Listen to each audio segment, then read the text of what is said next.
Welcome back to the Warehouse Podcast. I'm Tyler, Jesse. And I'm Eli. and this is the Clinchmas special of the Warehouse Podcast. We haven't recorded in a while, guys. It's been almost 2 months, I think. Is that right? I don't know if that's Yeah. correct, but it feels like it's been that long. I think it's correct. It's been a long time. It's been a wild summer. We've not been the most responsible podcast hosts, but we knew we had to get on here today on a special day in which the Orioles have clinched a postseason berth. We don't know the seed yet. We're hoping it's going to be the number one seed. We've still got about 2 weeks left in the season to sort that out. But first things first, O's are in the playoffs. Jesse, how are you feeling, buddy? Yeah, I mean, the year has been, of course, absolutely incredible. So yeah, I mean, I'm feeling great. You don't sound like it. Well, you sound very underwhelmed. No. So, well, let me just say, Please. thank you for bringing this up. So I wasn't there to like enjoy the moment, so I didn't get to see it happen live and stuff like that. Yeah. In my mind, it's sort of a technicality, and especially since I didn't get to see it sort of unfold, I didn't get to appreciate sort of the technicality of it. I mean, I've known for weeks that the Orioles were going to be in the playoffs, Sure. barring a disaster. So, I've sort of accepted the fact that, it sort of sunk in a long time ago that the Orioles were going to be a playoff team. Mhm. But regardless, it's really exciting. The Orioles can start. Of course, it's frustrating because we're in this division race, trying to get the one seed and everything like that. But of course, the Orioles are going to be, either consciously or subconsciously, starting to look ahead to the playoffs and switching into playoff mode and stuff like that. So, of course, there's work to be done in the next couple weeks. But yeah. Yeah, I should have gone to Eli first because we've kind of brought the energy down. We've brought the energy down from what was supposed to be a high. It's exciting, everybody. It is exciting, And it's the first time in a long time since like 2016 the Orioles have been in the playoffs. So, I'm really excited for like us to take the field in the playoffs at home and like see the electric crowd and everybody waving the orange towels, and hopefully You could have said that. well. You could have said that the first time. You didn't redo. Yeah. Eli's turn to talk. Yeah. All right, so I'm gonna tell a little story, and it's gonna end on a super uplifting note. So part of my fence is falling down, and so this morning I drove over to my friend's place. I borrowed a saw. I went to Home Depot, grabbed a bunch of stuff, spent too much money. I came back and I spent all day digging old fence posts out of the ground, and these things go like 3 feet deep with concrete, and it's exhausting. It was awful. I came back in, and I am in Florida, as has been mentioned before, so I find a Reddit stream for it, and I start doing my thing, watching. Got the Ravens up on the TV, got the Orioles on the laptop. We're working through it. Everything is all good. I see Jorge Lopez give up 2 home runs, and I just give up, and I let myself fall asleep.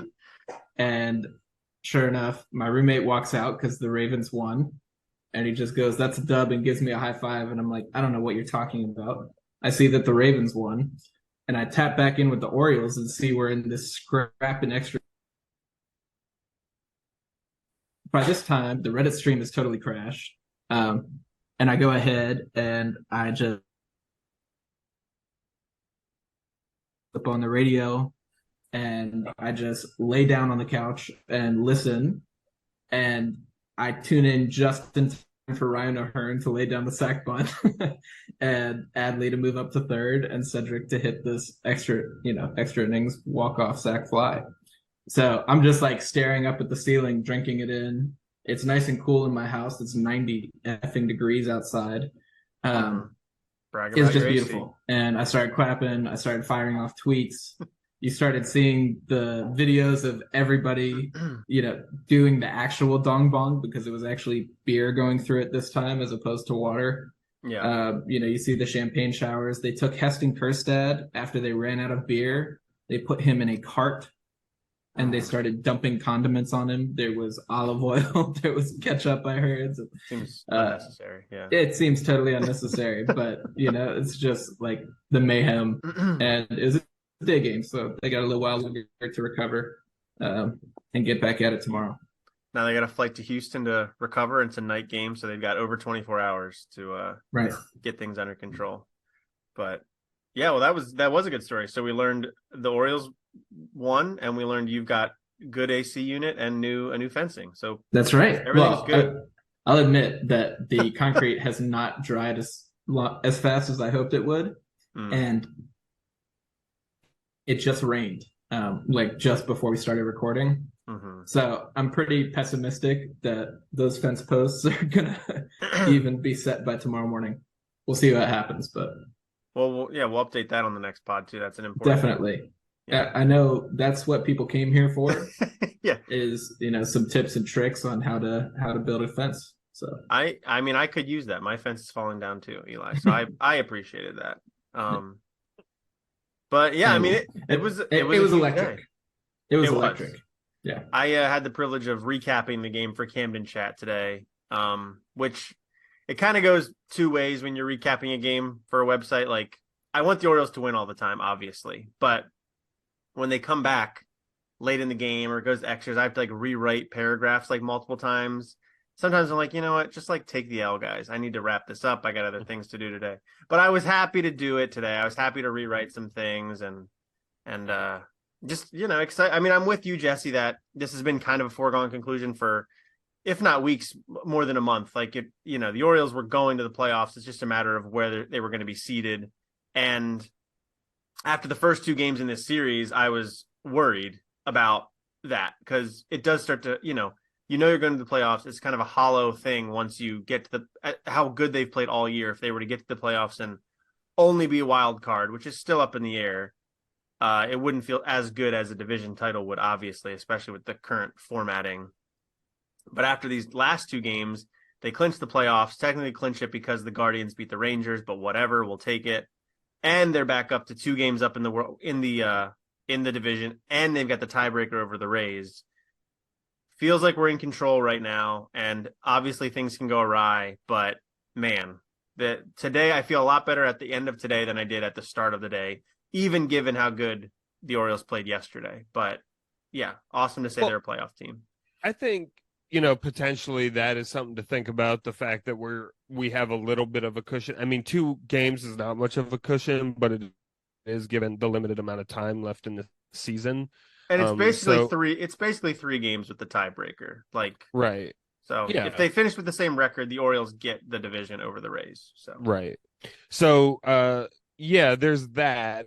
I mean, what I guess how I would think about this is, I think that Oriole fans were, when we were in the middle of the 4-game losing streak, when we lost 2 out of 3 to the Cardinals, I feel like Orioles fans were reacting too much, in the negative direction, in terms of sort of what our outlook was like heading into the playoffs and, down the final stretch of the season. And I feel like it's a little bit happening in the other direction where, people are getting a little too comfortable. I mean, that's the only thing I would say is I still think it's, basically, obviously you would rather be up 2 games or up 3 games, through technicality. But I don't think it's a foregone conclusion that, we have this thing wrapped up. And, obviously be excited. I'm not saying don't be excited, but, don't take anything for granted, I guess, because we were just feeling the opposite just a few days ago. And, yeah. Well, we learned in the Cardinals series, the Orioles need to add more Towson University players. Richie Palacios has a huge series. That's true. Orioles, get Zimmerman up, trade for Palacios, get all the Towson guys you can. That's my opinion. I do have one little note on that. I mean, I do think that there's a lot of reasons to be very optimistic coming out of this series. I mean, right, you just like fended off and, parried a blow from your biggest competitor for the number 1 seed. So that in itself is, I think, a huge, huge win. And then if you look at it a little closer, the Orioles have an easier schedule. The Rays have to go to Toronto and Boston. We've got the Astros, but we also have the Guardians and the Nationals coming up. So we definitely have an easier schedule the rest of the way through. And then I think that, with this 2-game lead, and like Tyler said, 2-game lead plus the tiebreak on top of that, I think there are a lot of reasons to feel very confident. If both of us are playing at the level we have been, there's, for all intents and purposes, the Orioles should claim the division and the number 1 seed. And even the Astros have been struggling. Right. The Astros are not, I'm sure they'll get into the playoffs and run through the entire American League, but they do not look like the Astros that have been previously. Whatever. Yeah, and it's the format in the playoffs is newer. Like, there's definitely, like, I think a strain of fan that thinks like, oh, we don't want the bye. You got to keep playing. You got to stay hot. You need the couple days off. And plus beyond even the days off, it's the wild card round is it's wild. Like, anything could happen. Not necessarily the best team wins. Not necessarily the best team wins any series, but you know what I mean? The fewer games, the more random it can be. So no, right. we want the bye. Get us to the division round automatically. Like, that's what we want. But yeah, I mean, great day. The whole team contributed today. Kramer was good enough. Like, what I will also say is Brandon Hyde is like managing these games like they are playoff games. This whole series felt very playoff-ish. Like, Kramer could have gone a little bit longer. Like, if it was June, he probably would have gone longer. He was only at 86 pitches. But they got the early hook there. We lost the DH at one point in the game because we're making substitutions left and right. Like, Brandon Hyde is already managing like it's October, which is a lot of fun. So yeah, agreed. All right. Anything else to talk about with that? We should say we know it's been a while since we did a pod. We are going to do another pod at the end of September as sort of like a postseason preview. Obviously, we'll know what our seed is likely by then, and then we're going to be more regular throughout the playoffs. But so there will be more postseason talk in the weeks to come. But anything more on today's games that we should touch on before we get into our topic list here, guys? DL Hall was great. Yeah, I mean, I just wanted to say that this has been kind of like the writing on the wall with DL Hall for a couple months now. I felt like it's like he's going to be a bullpen piece, an important bullpen piece, and we'll see what they do next year with him. But I think the role he's got right now is like perfect for him. Yeah, agreed.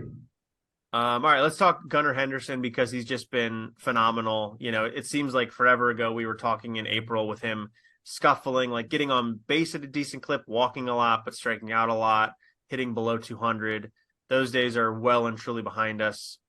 He's on fire. I think Kevin Brown mentions like every time he can that Gunnar Henderson is going to win Rookie of the Year. Like, he says it like every other sentence, which is accurate. He's going to win Rookie of the Year. He might get MVP votes. Like, we're at that point where he's not going to win MVP, but he's arguably the best player on the AL's best team. Like, how do you not get MVP votes? He's in the top 10 in Baseball Reference's WAR in all of baseball. I mean, yeah, if he does not, something is wrong with the voting system. Yeah. So, and he's been really tearing the cover off the ball lately. The last 2 weeks, his OPS is over 1,000, 1.044. And in the last 7, his OPS is 1.154. And as Eli just said, his B-WAR is 6.0. And then, Eli, do you want to discuss this tweet you found? Yeah, Orioles fans say on Twitter /X put this up earlier, and he had found that since 1980, there had been 7 position player Rookie of the Year winners that had 6.0 B-WAR or more. And that was Mike Piazza, Nomar Garciaparra, Ichiro Suzuki, Albert Pujols, Mike Trout, Aaron Judge, and Julio Rodriguez last year. And you just look at that list, and of the of the 4 of those folks that have retired, 3 of 4 are no doubt undeniable Hall of Famers. 2 of them are already in. Nomar was a very good player, struggled with injuries, but then you get Mike Trout and Aaron Judge, who are, as much as anyone in the game on the fast track to the Hall of Fame. And then you get Julio Rodriguez, who, went on a tear last year, had one Rookie of the Year, took it from Adley, and then this year again has been absolutely phenomenal. So it's just really, really good company. And to see somebody in his first full season, putting up numbers like 6.0 WAR, very, very easily all-star level and surpassing it. And, definitely, like we just said, should get some down ballot MVP votes. It's really astounding. And I think the offense has come alive in a way that I didn't even fully expect. I thought that he would start to impact the ball more, but he's become just a little bit more of a free swinger. He started taking walks less, and he's really turned into a pretty aggressive hitter. So it's like a transition in a way I didn't even fully see coming, but he is very, very much like the superstar that all of us hoped and prayed for. I think there's, nothing else to say about it. He's incredible. Yeah, he's amazing. Jesse, I think this is where we give you your flowers a little bit, buddy, because you talked about him being most valuable Oriole back in March, I guess.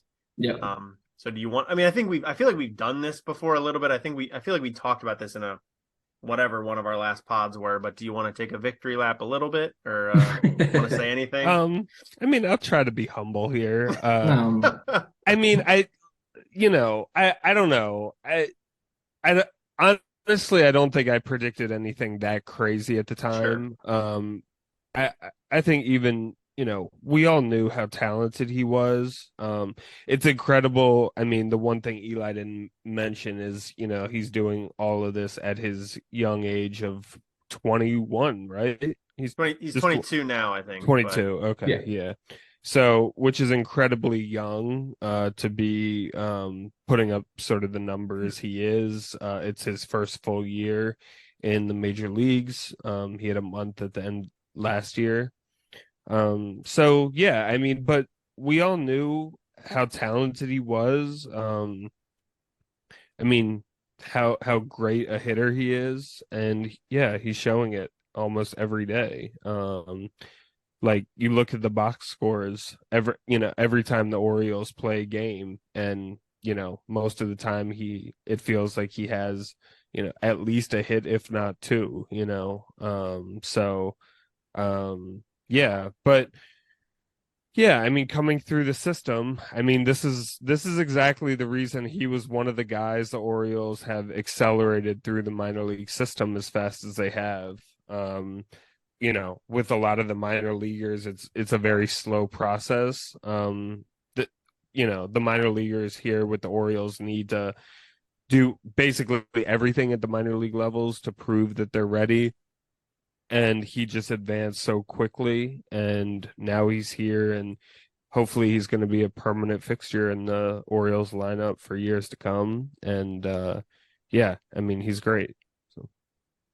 Yeah, and I think the thing that we don't talk about as much with him, his game, because he's such a force at the plate, is he's like a really good base runner. He's fast, but he also makes really good decisions. He goes first to third a lot.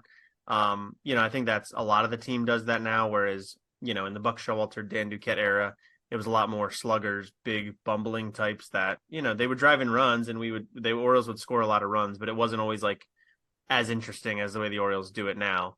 Gunnar doesn't steal a ton of bases, but he's fast. And then defensively, he's gotten a lot better this year. I think that looked a little bit off earlier in the year. I think he didn't look super comfortable at third, but he didn't quite have the range at shortstop. Now he's like still bouncing back and forth between the two positions often. Looks good at both of them. And just all in all, a really good player. We'll see what the future holds there. Obviously, I would love for them to open up extension talks with him tomorrow. I don't know if that's going to happen with these Orioles. Ownership is up in the air, all that kinds of stuff. But for right now, yeah, he's an incredible player. And as he goes, so do the Orioles. And now he's the leadoff hitter, apparently. Like, I don't know. They're kind of messing around with where he's hitting in the order, but wherever he's at, it's fun to watch. So yeah, you can't say enough good things about him.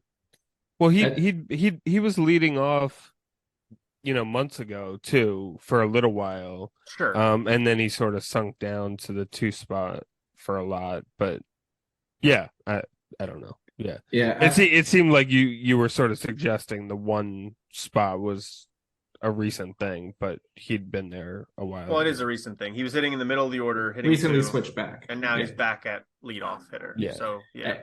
Anyway, so to echo one thing, Jesse's shaking his head like, why did I say that? So to echo the base running point, not to discount his fielding, but he is on Baseball Savant in the 100th percentile. Do you guys hear that thunder? No, I didn't hear any thunder. Oh, wow. This is a huge clap. Anyway, 100th percentile for base running value added. Yeah. Just straight up, like he has been making a difference in like every facet of the game. Yesterday he had these picked up the 2 ground balls raging into the 5.5 hole for Grayson, made 2 throws on the run. Like, I agree the defense has looked good. And yeah, I think it's phenomenal. He's been great. Absolutely. It's fun to know that we've got him at least for a couple more years. And that's one thing I'll say about like the 2014 Orioles, who were great. They won the division. They also had the injuries where Machado got hurt. Chris Davis had the PED stuff, and we didn't get to, I think Wieters had gotten hurt, right? So we didn't get to see the full strength Orioles.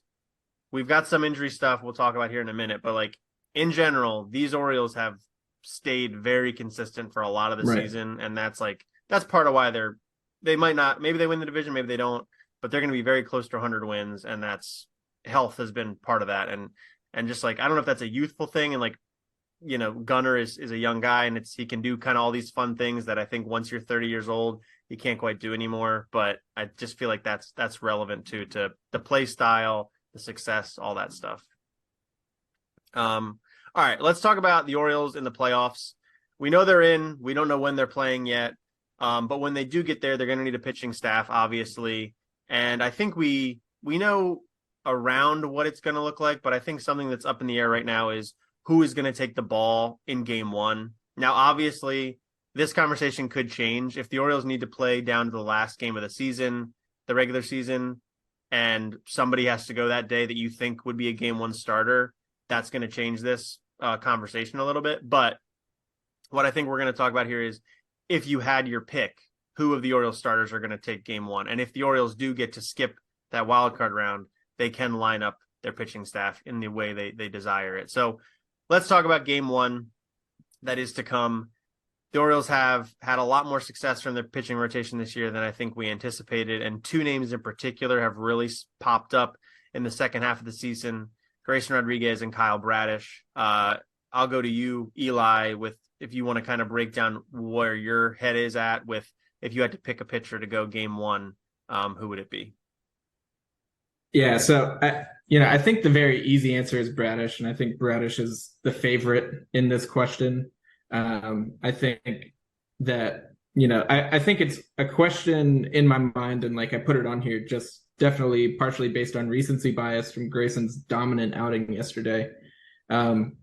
But definitely, since he has come up, his stuff has just been on another level. The changeup has looked really good. His command has been much better, particularly with the fastball. They said that last night he had the most horizontal movement on his fastball on average across any start all year. So, it seems like he is rising to the big moment. And, I think just it was such a dominant individual performance last night in ways that we had not seen from anybody on the pitching staff all year. So I think there is a valid question to be had. If the Orioles were down pretty bad, we had just gotten blown out the night before. Eflin had completely shut the team down. We had not been able to hit, and ended up giving up 8 runs. So it seems like in a moment like that, having somebody who can rise to that occasion, and like seeing that in Grayson is something super, super special, I think, to not only shift the momentum of an individual game based on your performance, but really, him stepping out there and having that performance shifted that entire series for us. And that's, I think that he individually is a large part of the reason that we are sitting here and started this podcast with our nice, happy stories. Well, Jesse wasn't so happy, but our nice, happy, energetic. Anyway, Jesse was disappointed. Yeah. Jesse was disappointed that we made the playoffs, right? Yeah, but I don't know. I looked at it in the last 28 days. Grayson has thrown 30 1/3. Bradish has thrown 31. Grayson's ERA is 2.08. Bradish 2.90. Grayson's WHIP 115. Bradish 0.9. Grayson has 31 strikeouts to Bradish's 36, and Grayson has walked 7, Bradish has walked 5. So, over the last month, they've been super, super comparable. I think that you could, obviously, either one of them, I think it's amazing to be in this position where we have been talking about how the Orioles have needed an ace for years and years and years. And, Bradish has been competing for the ERA title with Garrett Cole throughout the year. And Grayson is starting to step into this world where he's had a sub-3 ever since he came back up, over almost 2 months at this point. So it looks like we might have 2 of them, by the time that we start next year in 2024. 2 guys that can be relatively established. Grayson doesn't have quite the track record, but I digress. So I think I still defer to Bradish. He's got the larger body of work, but I just think Grayson is this unbelievable, like almost secret weapon to have that as a 1-2 punch. And if you do find yourself in a situation where ALDS, extends out and you are going to need to cycle back through to the top of the rotation with Bradish, Grayson starting game 1 of the ALCS, if it works out like that, I think you really don't take a large step back. Yeah, no, I think that encapsulates my thoughts a lot. Jess, did you have anything to add to the conversation here? Right. So, I guess the only thing I would say to that is, you don't take a step back for that game, but I would say you would, then you don't have Bradish pitching too. So in that situation, whatever. You would go at least 4 games though, and he would rotate back through. So you'd still get a start from him, and he might line up against, okay. You don't know who he'd line up against, but. So, yeah, I think Bradish is the answer. The thing about him is he's been pitching all year, and he's had so few starts where he's just completely blown up and imploded. That would be really the only, I guess, big distinction between the two. Obviously, Grayson Rodriguez, since he's been back, has not really been a victim of that. But prior, he would have he would have some horrendous starts here and there. So I think overall, if you look at Bradish's, starts over the course of this season, there have been very few that have been really, really bad. And especially if you're looking at a game 1 start, the worst thing that could happen in the first inning is, your starting pitcher gives up 5 runs, and you have to think about going to the bullpen in the 4th inning, right? And the pen is set back for the whole game, right? For the whole series, the whole series, right? So, I think that is less likely to happen with Bradish pitching than with Grayson. And yeah, he's just been so composed and controlled and really dominant over the course of the year. His ERA is like right around 3, which is great for a starting pitcher, especially in this era of baseball. So I'm definitely giving it to Bradish. Maybe next year, over the course of the year, we could reevaluate this question for the playoffs next season. Maybe Grayson will overtake him and be the one. But for right now, it's definitely I think it's not really close. I think it is Bradish. So nobody's gonna say Kyle Gibson? Opening day starter? No. Okay. No. But what's hilarious is at the beginning of the year, like we were making jokes like, if the Orioles make the playoffs, who's your game 1 starter? And we had been saying Gibson because we just didn't really have a concept of who would step up to take that mantle. Well, I think like that's like something, I don't know if I'm sure other people have said it before, but it's part of like learning how to be a fan of a winning team too. I think that's something that me as an Orioles fan, I don't really know how to do because I'm just so used to them being bad. And for me, like the ace is just a guy that has like a 4.5 ERA and can like get through 5 innings. Like, you know what I mean? Like that's what our best pitcher does, man. You just accept the mediocrity of Chris Tillman. Exactly. Like, I don't really know. Obviously I know baseball and I know what an ace is supposed to be, but what's the Orioles ace supposed to look like?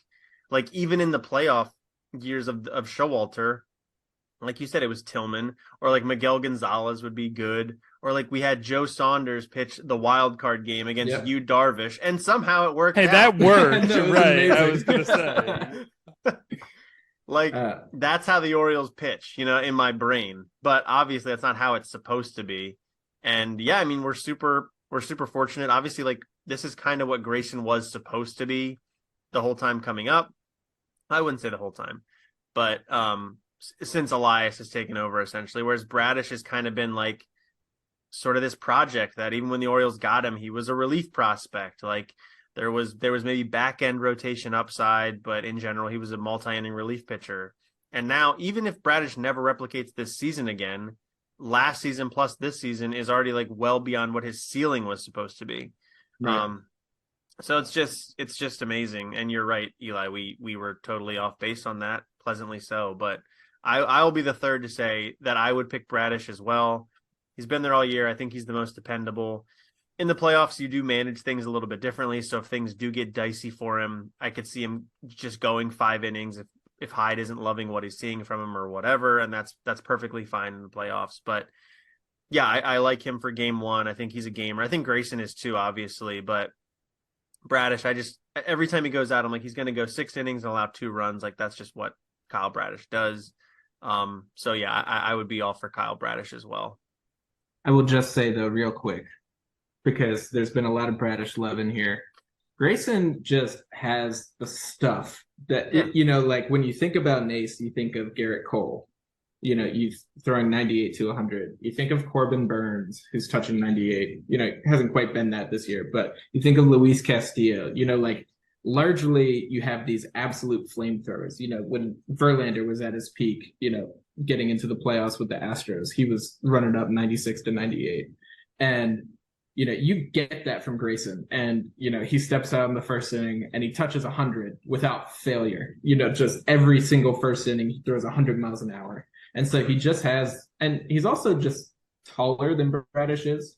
And I know it's a really stupid nitpicky thing, but like when you picture an ace and you talk about like having mound presence and stepping into the first game and telling the other team that this game is already over. Mm-hmm. It feels like Grayson has that kind of gravitas and presence in a way that Bradish doesn't, which is like stupid and not the way that you should pick your game 1 starter. But I'm just giving him props for that. Being big. Well, being a tall person. And throwing 100 miles an hour and having ridiculous stuff. Bradish doesn't throw 100, but he throws very hard, and he also, I think his average fastball is like 94, so. His stuff is as good as Grayson's, if not even better, in a lot of situations. Bradish's 2 breaking balls are, right, like on par with, Tyler Glasnow's as the best combo of breaking pitches in all of baseball. No doubt about it. Yeah. No, it's a good problem to have. It's a problem the Orioles have not had, I don't know, like even maybe beyond the 90s. Like, I don't know, did the 90s have 2 ace type pitchers that you think you could go to in game 1? Like, no, it was Messina. Like, yeah, it's just Messina. It's just it's awesome. Well, yeah. With that said, here we go folks. Let me just say, I guess, are you satisfied with either of them really being the number 1? Like, ideally I would be happy if they were like the 2 and the 3 and we had like a more experienced sort of ace that had the track record and the history and hopefully had some playoff experience and stuff like that. Like, this might work out and we might be fine and we could win the World Series with this formula, but it's not how I would have drawn it up. And if at the deadline we could have gotten a real legitimate number 1 ace, whoever that is, obviously not Kershaw now, but a Kershaw type pitcher or something. Well, Verlander. Right. Or Verlander, right. So Verlander, I would have preferred to have gotten Verlander. And, even though his playoff track record is iffy, I would have him be our ace, so. Or his World Series, you could argue, is iffy. But yeah. My response to that is I think that the way that the 2 of these guys are pitching right now, theoretically, an ace of a staff should be one of the best 30 pitchers in the game. And I think that the way that these guys are going right now, I think that both of them are. I think Kyle Bradish, at this point in time, is a top 10 pitcher in baseball. The way that he's throwing, I think that's I don't think when people say ace, I agree with your definition, like it's top 30. I don't think that's how people think of an ace, though. Right. No, I agree. I don't think it is. But Jesse's saying, are you happy with them as 1-2? And I think the answer is you have to be, because like the top two in our rotation, if they are truly two of the top 30 starters in the game, is disproportionately excellent. I think that you absolutely have to be happy with that. And I don't know. The reason that a true ace is a true ace, is like Garrett Cole does not come around, is not available every year. It's why the Yankees went and locked him up for $360 million or whatever it was, or 320. It's just these types of people are not available like that. So, you can talk about Verlander, but Angelos was never going to take on the $40 million contract. It just is what it is. So. Yeah, well, like the Orioles are also, this is a whole process still. Like I don't, like if you had a truth serum and gave it to Mike Elias and you told him like, is this the end goal, the 2023 Orioles? He'd be like, no, like this was a stepping stone to the next thing. And part of it might've been getting to the playoffs, and you then get the playoff experience that you're talking about, Jesse, that maybe you're not winning a World Series, but you're pitching in a division round or a championship series round. And now next year you go, we got Grayson Rodriguez, who in the second half last year had a 2.7 ERA, pitched in 4 playoff games, and now we're rolling, baby. And we went and signed XYZ in the offseason or whatever. So no, I mean, I think you're right, Jesse. Like ideally you would have one other guy that, and to say that Flaherty was the plan or Gibson was the plan to be that guy is ludicrous. Obviously, like maybe Jack Flaherty 5 years ago would have been that guy, but not in 2023. And Kyle Gibson, like as much as I like Kyle Gibson, and I think he is important to what this team has done this year, was never that type of a guy. So yeah, I agree with you that ideally, yes, but this is what we got. And I think in this situation, I'm very happy with how both of them have pitched in the second half, and very excited to see either one of them take the ball in game one. For sure. Go ahead. Yeah, I was just gonna say, you joked about Kyle Gibson. And obviously I'm not advocating for this in any way, but I would, just if I could view what would happen in a parallel universe if we gave Dean Kramer the ball in game one and really tested my big game pitcher theory on him. I mean, we're going to be able to test it because he's going to pitch in the playoffs in all likelihood for us. Yeah, it'd be cool to see Dean Kramer take the ball in game one too, even though I know strategically it wouldn't make any sense. Yeah. Well, it wouldn't be a good choice for trying to win the series, And of all the pitchers, like Kramer's definitely one where like, well, he gave up 2 home runs in the first inning and he's out after like 2 1/3, and now we're in a pickle right now. He could do that. Absolutely. Right. All right, let's continue on the rotation talk here real quick. Because that's a good kind of segue there, Jess. So assuming that Grayson and Bradish are 1-2, and we would assume Dean Kramer is the third pitcher. He's earned it. He's pitched solidly all season long. Then you get to game 4, and in the playoffs, typically you only need 4 starters. A fifth starter could make the roster in some way, shape, or form, but typically you're only going to start 4 different guys. The Orioles then are kind of in an interesting situation where their 3 most senior members of their starting staff are the ones kind of on the bubble for that final spot. And those 3 guys would be the aforementioned Kyle Gibson, whose ERA is 5.62 in the second half. He's allowed 11 home runs in his 11 starts in the second half, and he leads the league in hits allowed. Second would be Jack Flaherty, our prize trade deadline acquisition, who has a 7.11 ERA in black and orange. Not great. And then John Means, who is the former ace of this staff, but has not pitched in about 2 years due to Tommy John surgery. Just had his first start in the big leagues. Went okay. 5 innings, 3 runs. Nothing to write home about. So, Eli, I'll go to you again. If you're picking a 4th starter for this rotation, who are you going with? Yeah, I would love to say Means. I guess this question might be unfair to him to ask, at this point in time before we've seen him take another turn through the rotation. But for me, it's Kyle Gibson. I think that Gibson, personality wise, has very much been like heart and soul of this pitching staff all year. You read some stories earlier on that Gibson had kind of pushed everybody dressing up in full uniform for when they go ahead and throw their bullpens and side sessions. They all walk out and watch the starting pitcher's bullpen together, as he's warming up. I think that from a culture and vibes standpoint, I think that Gibson's been really good for this team. And I think that I don't know, I feel like the team would play better with him on the bump in a super generic way. And I also think that, Flaherty has been god awful. So I think he's just removed from the conversation. And I just haven't seen enough from Means. So this is also partially, largely based on performance. I'm just also giving Gibson credit for some other things that he brings. But that said, Gibson has struggled in the second half. Like, I don't think out of these three that we have a single good option.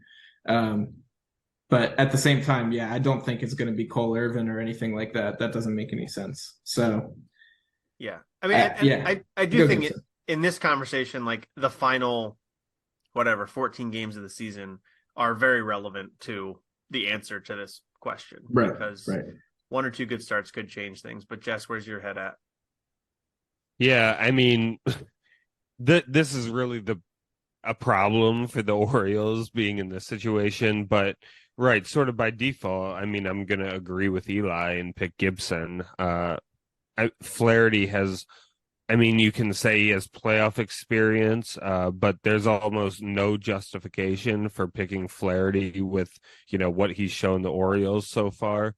Mm-hmm. Sure, if he has the next two starts and he has 8 innings and gives up no runs or something like that, maybe you try it one time in the playoffs and see what it's like, and then, reroute if things don't work. But overall, I mean, I think Gibson is just the default. You hope that he's not going to give up the long ball, and you hope that he doesn't just get shelled, right? Which is really the problem. And what you're worried, I hope that every game, right? Yeah, sure. You want him to get through 5 or 6 and, 3 runs and 3 or 4 runs, and he keeps you in the game, and that's about it. And then you go to in the postseason, I'm not even thinking about 6 innings. Right. Gibson.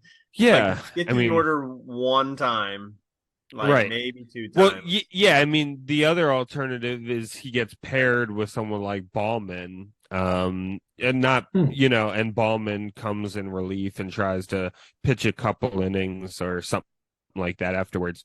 I was gonna say, I mean, honestly, if theoretically we had enough time to stretch Ballman out, I would give him a shot in the playoffs at this point, but that's insane. No, I mean I'm joking, but over Flaherty maybe, but not either of the other two. Not over Gibson or Means. But go ahead, E. Sorry, I was just going to say, I think it's valid to say that the Orioles could do something to the effect of, piggybacking some of these guys. I think that, I don't know. I do think it's an open question as to whether Flaherty makes the playoff roster. He would need to step up in the next couple outings. But, assuming he is on the team, that might be one of the most efficient ways to use him. And you did see, like, his last start out. He went through 3 innings very, very cleanly, looked really good. We've had all these discussions about how he is more effective when the fastball has higher velo, when it is playing up. When he's able to hit 96 in the first inning, you can expect a little bit better out of him for a stretch. So I think that the idea of piggybacking some guys is that pretty valid and honestly might be the answer to this question.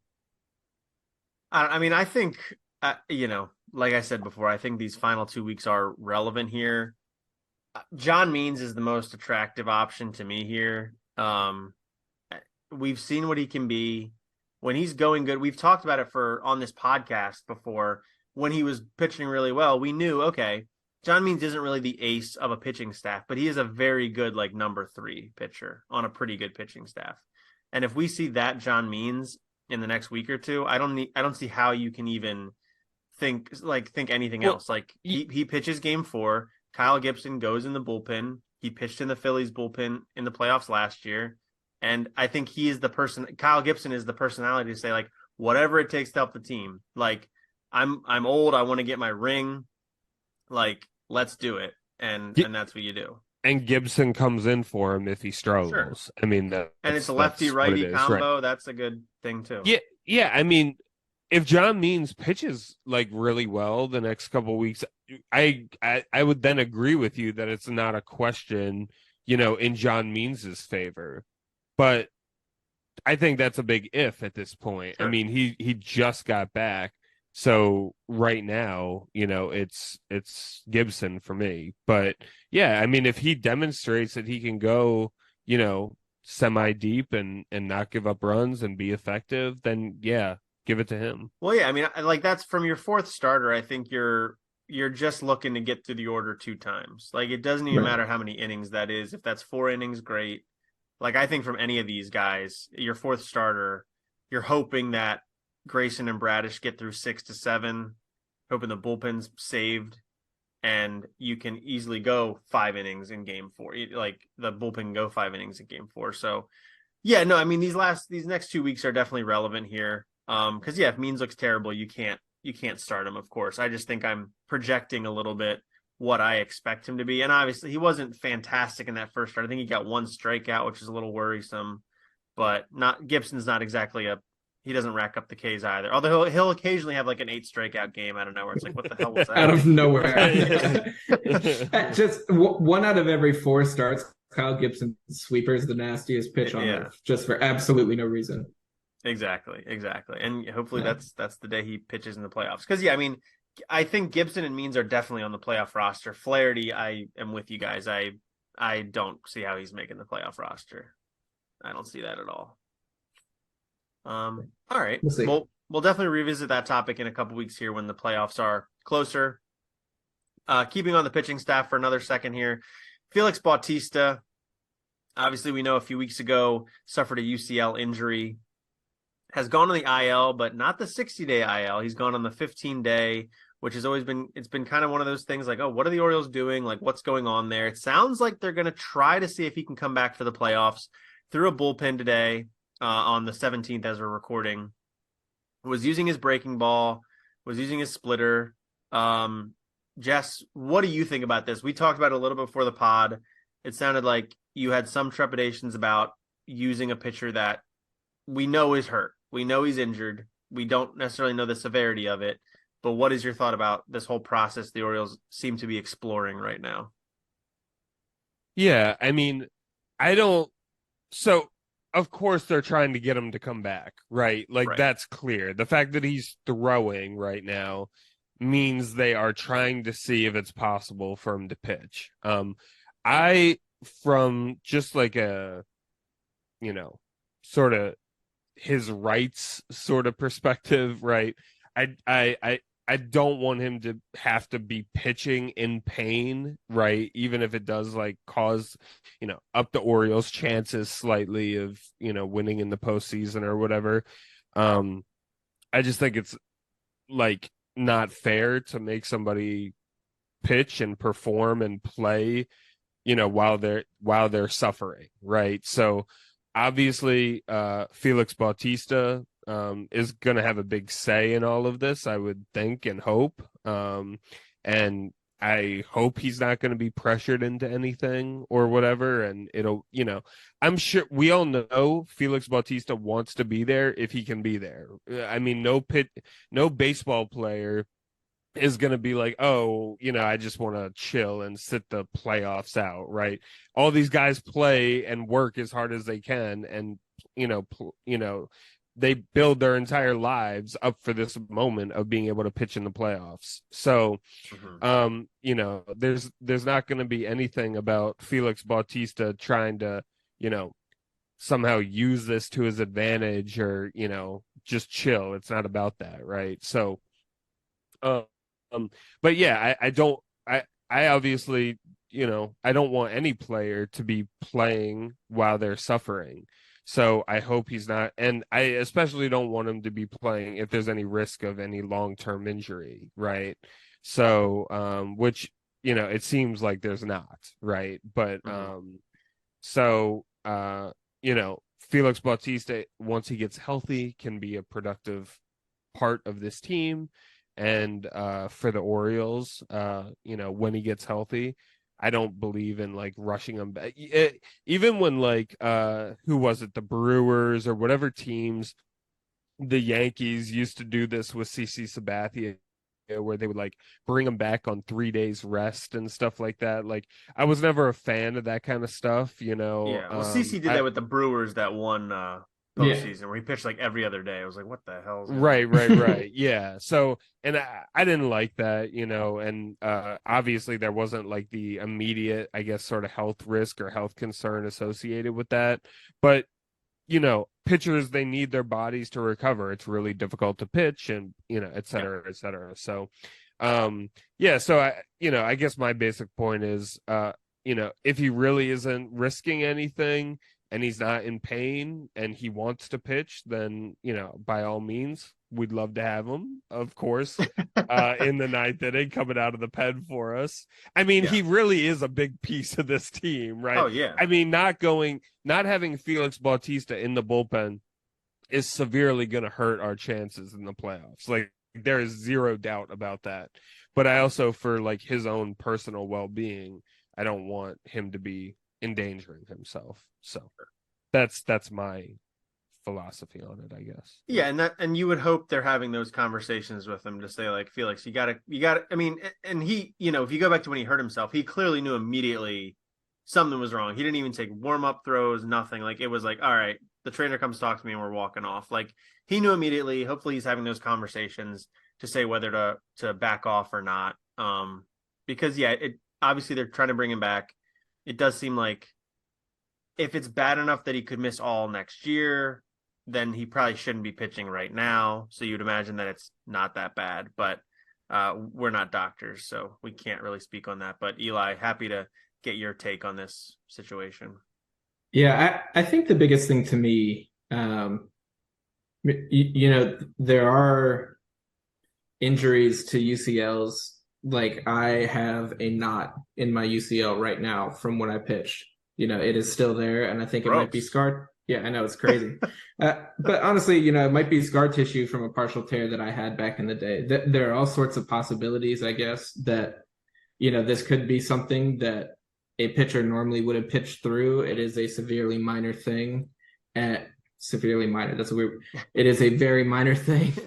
And, you know, he felt something and that, you know, drew his attention to it and it spooked him a little bit. And they went and did some imaging and they found this and it hadn't been there before. And, you know, it could be something that there was an initial like fear, but it is a relatively minor thing and maybe doable. And then you can kind of look at that and say, well, you know, if it is on the minor side as far as these go, because there's, you know, it's clearly not like completely torn off of his elbow. So if he does truly need surgery, right, whether he got it last month or whether he gets it, you know, in November or whatever, he's going to miss all of next season anyways. So I think there's an argument to be made from that sense that, you know, you can see if it is manageable and you can see how it does react to loading it up again. You know, it could be that he, you know, had this initial tear in that moment, had this initial injury to the thing, and, you know, it is capable of handling some strain. And so they can take the time to figure that out. And of course, what Jesse said is all true of like protecting the player and protecting, you know, his like bodily autonomy. I fully agree with all of that. But if he agrees to it, you know, you can see what the thing can do. And the worst case scenario is you are in the same position that we all thought we were a month ago. He needs to get surgery and he misses next year and is good for spring training in 25. So I think it makes sense to kind of, assuming that the doctors who are looking at this say that it's a viable option, you can see how it reacts to throwing these bullpens, throwing these side sessions, whatever. Assuming that that's viable in the eyes of the doctors and Felix is okay with it, I think it makes sense to have this little exploratory period almost and see what the heck happens. Obviously, like you guys said, he would be a huge, huge benefit to the Orioles. We would love to have him. But yeah, it also feels very much like it's playing with fire with, somebody who you could argue is the most valuable bullpen piece in all of baseball right now. Not only from his individual performance, but the fact that, we've got him for 4 more years after this as well. So it's yeah, I don't know. I trust that they're not going to play around too much. Well, yeah, I think that is relevant though, because like it's unfortunately these teams have to look out for themselves a lot too. And yeah, Bautista's not about to be a free agent. You know what I mean? He's going to be an Oriole for the foreseeable future. The Orioles want to take care of him as, he's a person, but they view him as an asset, I'm sure, as well. So they're going to do what makes sense there, too. So that's kind of back to what I was saying before is if this injury they think is serious enough that he could miss all of 2024 already, to me, I mean, obviously anybody can get hurt any moment and miss an entire year. But to me, that's like too much of a risk, like, because I can't think that if he goes and pitches, he's gonna make it worse, and the recovery is gonna be worse. And we've seen means it took him 18 months to get back. Like I'm totally like speaking out of my behind here, but I would imagine a smaller tear takes less of a recovery than a bigger tear. But I don't know if that's true or not. I'm just kind of guessing there. I can actually speak to that a little bit. Yes, so they actually go in and pretty much replace the whole thing with a ligament from another part of your body, a lot of times your leg. So largely the recovery time, if you are getting a full Tommy John surgery, would be the same regardless of the state of the thing going into it. Yeah. Okay. Fair enough. So, I mean, there could be some of that at play. What I'm hoping there is they've done some imaging to say like, yeah, this is there, but this isn't what we would consider to be serious enough for that type of a thing. And we've seen pitchers continue to play with it. I think that the name that's gotten thrown around a lot is Masahiro Tanaka, had a UCL issue at the very beginning of his major league career. I think pitched like the entire time with it, maybe had some time on the IL here and there. Is now back in Japan, I think, pitching, still hasn't had surgery on it, and has been fine. Obviously, a starter and a reliever are different. There's velocity differences, but there's also workload differences. But I know Tanaka's had UCL issues and obviously was a really good pitcher for a long time with them. So it could be something like that where they're seeing similarities in the pitchers and he can continue to work with it. Obviously, if he goes back in the bullpen, that increases our chances a lot because as good as Yenier Cano has been this season, I get freaked out every time he's on the mound that he's going to blow the game. Like that's just my feeling when he's on the mound. Whereas Bautista, I'm like, we got this, like pack it up. We can go home. So yeah, I would love for him to be back. If it's safe for him to return, of course. I will give a lot of credit to our bullpen thus far though. I think we have like absorbed the blow incredibly well. I think Fujinami's been pitching well. I think that Jacob Webb's been thrown well. Cano has done well. I think it's really been impressive the way that we have kind of collectively slotted into new roles and continued to keep the train moving. Oh, yeah, absolutely. It's a deep bullpen. The Orioles have figured, and that's without Dylan Tate, without Michael Givens working out this year. Like it has been impressive for sure. All right, let's run through some prospect updates real quick. The one was that Preston Kjerstad obviously was promoted this last week and then hit his first home run against the Rays. Kjerstad's promotion to me is kind of an interesting one because he wasn't on the 40-man by the start of September, and therefore he's not eligible for the postseason roster. At least my understanding of the rules, he's not eligible for the postseason roster. So it's interesting that he gets the call up right now. Jess, do you have any thoughts about Kjerstad as far as maybe what you want to see in these final 2 weeks? Are you excited about his promotion and his outlook as an Oriole? anything you want to touch on about Heston Kjerstad in his first taste of the big leagues? No, I mean the home run, it was obviously really exciting. Especially as his first hit. That was like a really, special moment for him, despite the context of us getting blown out by the Rays at the moment. Sure. But still, no, it was good. I mean, the raw power is just so impressive, of course, like even him in batting practice and, like we always knew that was like, one of his biggest upsides was just the raw power that he has. So yeah, I mean overall I think he's probably gonna be used in a limited fashion the last couple of weeks of the season, especially like with us trying to get ready for the playoffs. I think I think we sort of need to start molding how we're playing to fit how we're going to be playing in the playoffs a little bit. But overall, no, I mean, there's nothing I'm really like hoping to see over these next couple weeks. Obviously, I don't want him to play terribly. But yeah, I can't say like for 2 weeks I have like these expectations of what I would like to see, like I would like at the beginning of a season, for instance. So yeah, fair enough. Yeah, it was a interesting thing to do. I think it seems to be related to Mountcastle having some injury stuff that I don't know. It's weird what they're doing there, where he is swinging the bat and they're saying it's not going well, but he's not a candidate for the IL. That doesn't make a lot of sense for me, but clearly wanted some more power on the bench there. So Kjerstad's up. I will say about him real quick, very cool. I mean, his whole thing about getting drafted, then getting the myocarditis, not playing professional baseball for like 2 years, and then really just like romping through the minor leagues in a pretty quick succession. Very impressive. Obviously, he'll be in spring training with the team next year, unless he's traded, which is obviously a possibility.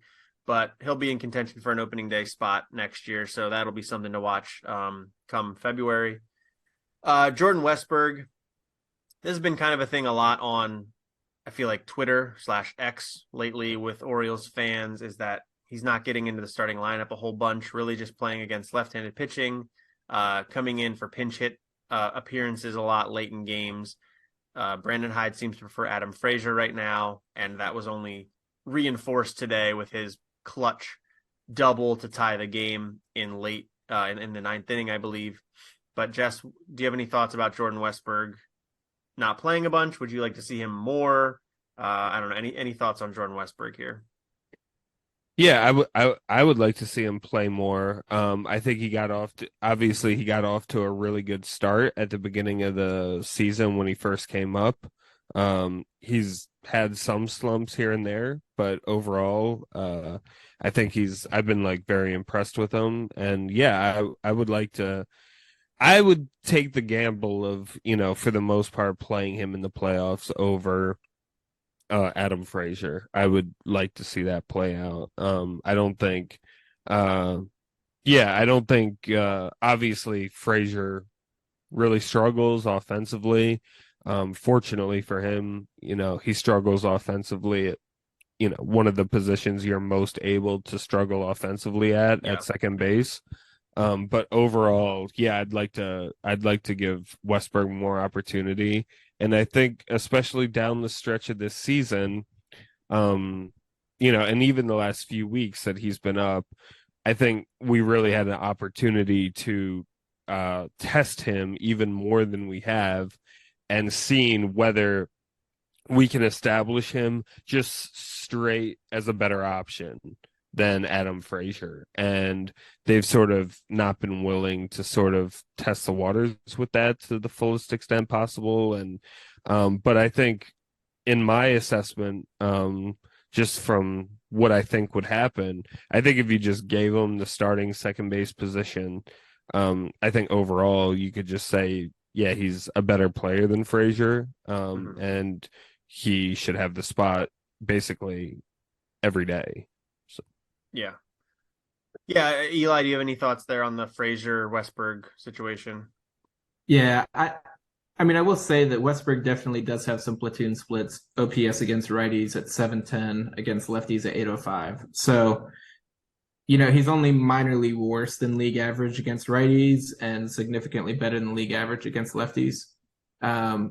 So, I understand wanting to have him in there against lefties. That said, I think he brings. I don't think he brings significantly more defensive value than Frazier does. He is faster than Frazier, and I think he contributes in a lot of other ways that Frazier doesn't.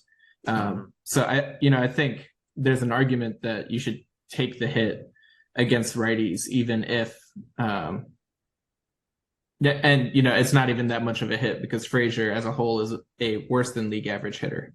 Right. So, that's what I didn't understand of what you were saying. I mean, yeah. Yeah, well, I'm 710 is way better than Frazier. I'll check what Frazier does against righties. Frazier's got an OPS of 711 overall, so I would hope if they're platooning him, he's doing better than that against righties. His OPS is 711. Yes, this year. Frazier's having for Frazier. This has been a pretty solid year. He's shown good power this year. Like he's like an above average player in general. His OPS plus is 97. Like he's basically a league average hitter at second base. His defense has been worse than I think we anticipated. Yeah. And as Westberg is above average fast. Like Westberg can run a little bit. It's deceptive. Right. He doesn't like look the smoothest when he's moving around, but he gets down the line, and Frazier doesn't. So yeah, no, yeah. I agree with you. Frazier's OPS against righties is 728. So it's definitely better, and the platoon split makes sense from that standpoint. But that said, I've been super encouraged by what Westberg has been doing. And I do think that defensively, we are better aligned with him at second, with ODS at third. I think that's worked out pretty well.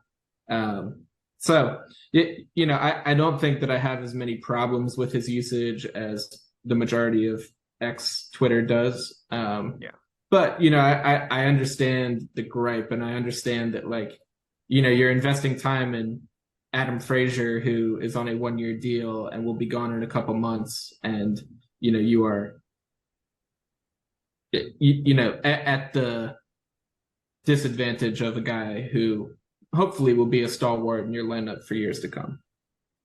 Yeah, fair enough. And then, go ahead, Jess. Yeah, I mean, I was just going to say, that I'm not even as worried about because I think it's like playoff time, and I think you got to play whoever you think is, the best option, right? So even if Frazier is, but I guess my point is, if Westberg had like more consistency and like had been playing like more frequently, I mean, potentially his numbers could have even been better. I am surprised. I was thinking Frazier was like in the high 600s for OPS, so I was surprised that it was as high as it was. But overall, I just like Westberg as the option. So like almost every day. Yeah. I will add, I just read an article, and I do think, Elias was in it. It was Elias and Ben Sherrington being quoted, and they were talking about why, I think it was Jonathan Mayo talking about why so many prospects were being promoted, et cetera, and what factors were leading to that. And Elias had been talking about, for us, it's actually been sort of advantageous that we've been as good as we are, and we have an established core of position players, even without these, even without the Kausers, the Kerstads, the Westbergs, because he's been able to bring these guys up and not immediately put them into the pressure of a starting role on a team. And so it seems like they are protecting these prospects almost like as a means of softening the jump from AAA to the majors. I think that pretty much every reputable outlet has been talking about how the gap between AAA and the major leagues has been expanding over the last couple of years, and how that jump is becoming increasingly more difficult for players. So, it could just be a means of, if you tell Westberg he does not need to play every day, You tell him he only needs to play in situations that advantage him.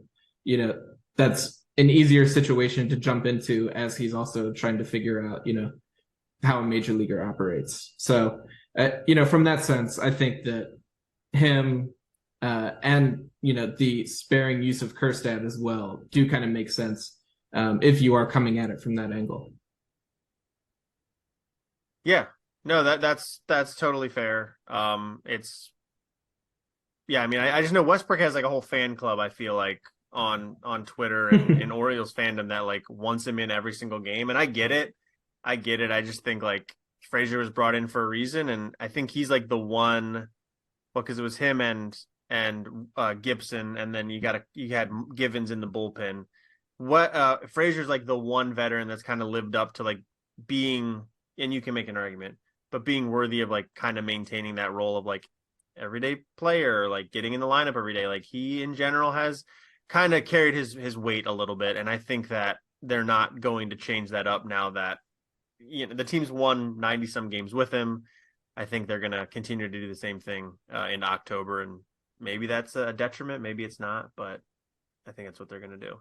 Well, this was a lot of our objections when we signed him, right? Was exactly what you're saying, is that, you're like, well, we brought him in for a reason, but a lot of us were objecting to him even being brought in the first place. And obviously he's done well, in certain capacities, and, like he's had a role on this team for sure, but yeah. All right, final bullet here is just mentioning Colton Cowser. He got demoted, obviously weeks ago. He did come back up for, I think, a day and then got sent right back down without playing in a game. Has continued to hit really well in AAA Norfolk. I think, for me, it's definitely setting up that he'll be in play for an opening day role with this team next year. I think the Orioles outfield could undergo some changes this offseason. Obviously, it's kind of sad in a way that like the outfield is kind of the old guard of guys that were here pre-rebuild. They saw all the rebuild. I think there was a tweet today about Mullins, Santander, and Hayes like getting together and like saying we made it or something. I saw that, yeah. Through the rebuild, which is very, very cool. Like I love that. But they're also three of the older, more experienced players. Consequently, three of the more expensive players as they go through arbitration. There could be some movement there that'll open up playing time for Cowser. Eli, any thoughts on Cowser being demoted there? I think it's kind of put the nail in the coffin for him as far as making that postseason roster. But what do you think? Yeah, I fully agree. And I agree with the move. I think that, Cowser, he looked a little bit overmatched. He still seemed to be drawing some walks. He showed some good things. His defense looked fine.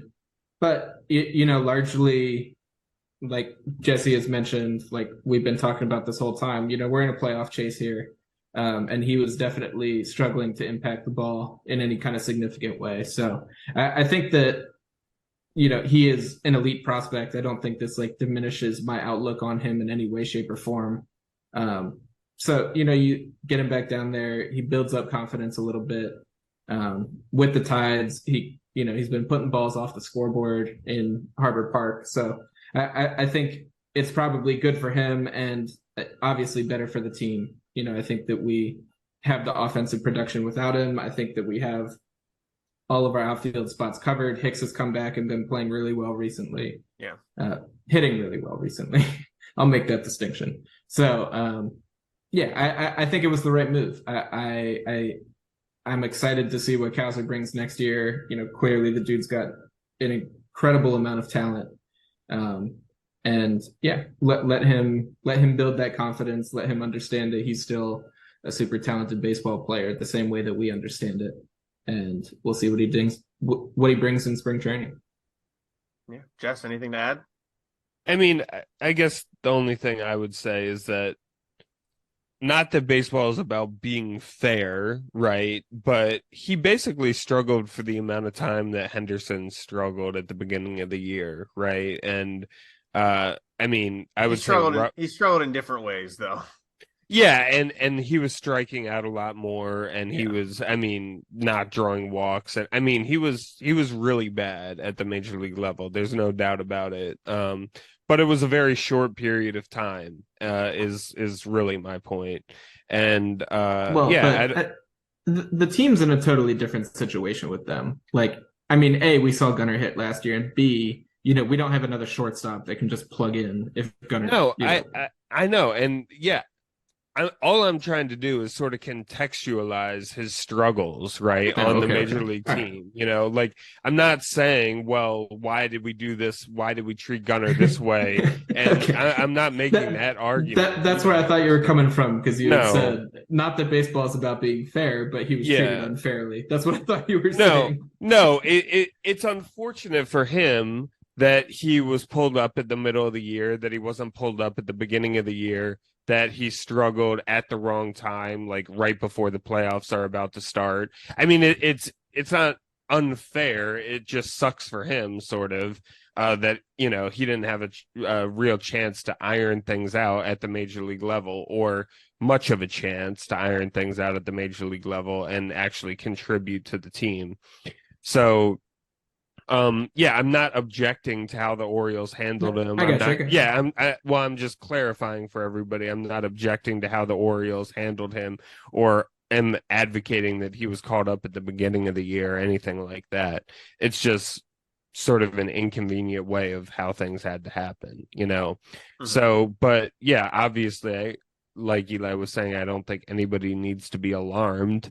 The long-term outlook for him is not at all diminished by his struggles at the major league level, and he'll hopefully contribute next year for the Orioles. So. Yeah, absolutely. It's exciting to be able to talk about prospects in that way. Like, let's see him next year, and let's talk about the playoffs in a couple weeks here, and not have to necessarily blend the two, which is refreshing. Right. Yeah. I would not want him on this playoff roster. No. Of course. Yeah. No, we've got Ryan McKenna for all that. Yeah, of course. He looked really bad, so there's no getting around that. Horrendous. And he was striking out, and couldn't catch up to the fastball, and Yeah. Absolutely. All right. Well, that's all the topics we've got. So before we get out of here, I just want to remind you all to subscribe to the podcast on Spotify, Apple Podcasts, or wherever you get your podcasts. You can also go to our Substack, thewarehousepod.substack.com. You can subscribe to us via email that way, and the podcast will get sent to your inbox. That's totally free as well.